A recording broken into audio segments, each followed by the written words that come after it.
What's up, everybody? VP Tactical back here with the part two, and again, forgive my delay, review of the Rock Island Armory TAC Ultra CS. So,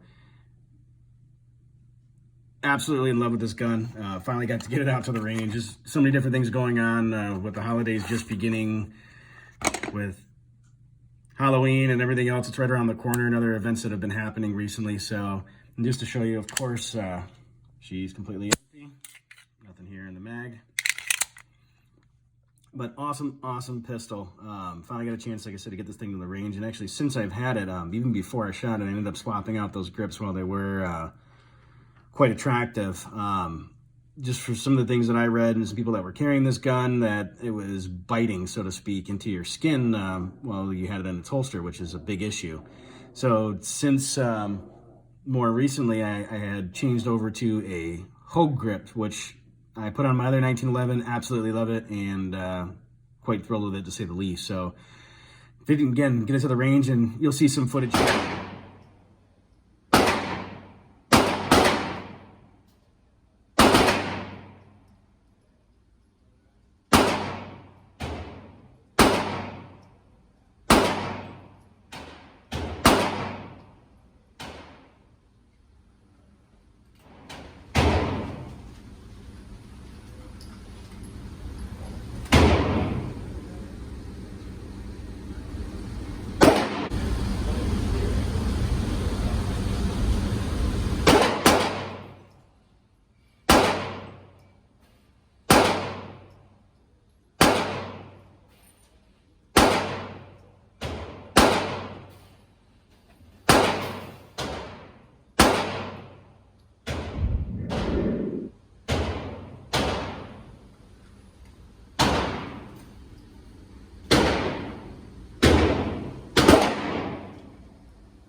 Just shortly, but I do actually happen to like the fiber optic sight in the front.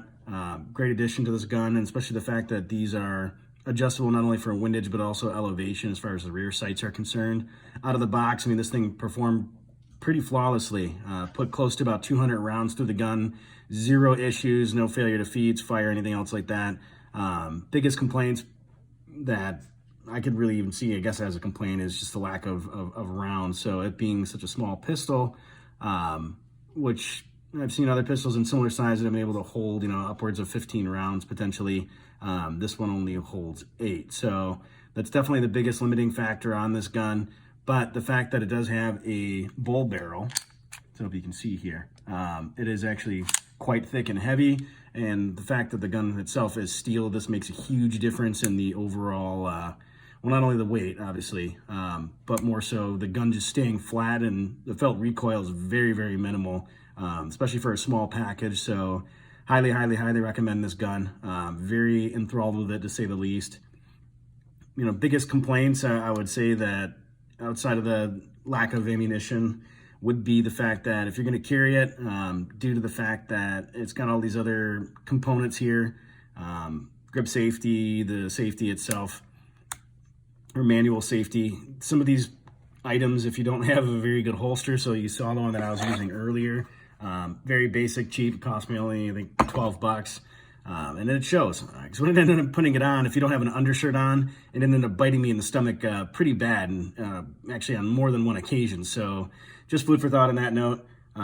Little history of background on the 1911, just to kind of share some fun facts. The original design was done by Browning, and it was actually originally adopted by the U.S. Army back on March 29 of, you guessed it, 1911. Hence, that's why it became known as the Model 1911. U.S. Navy and Marine Corps had actually adopted the Browning design pistol in 1913. And then in 1916, the 1911 style pistol was actually first tested in combat in Mexico. So just some interesting facts, thoughts for you. Leave comments, questions below. As always, appreciate you folks stopping by the channel and checking out what I've got to say. Definitely hit that like and subscribe button, and we'll catch you next time.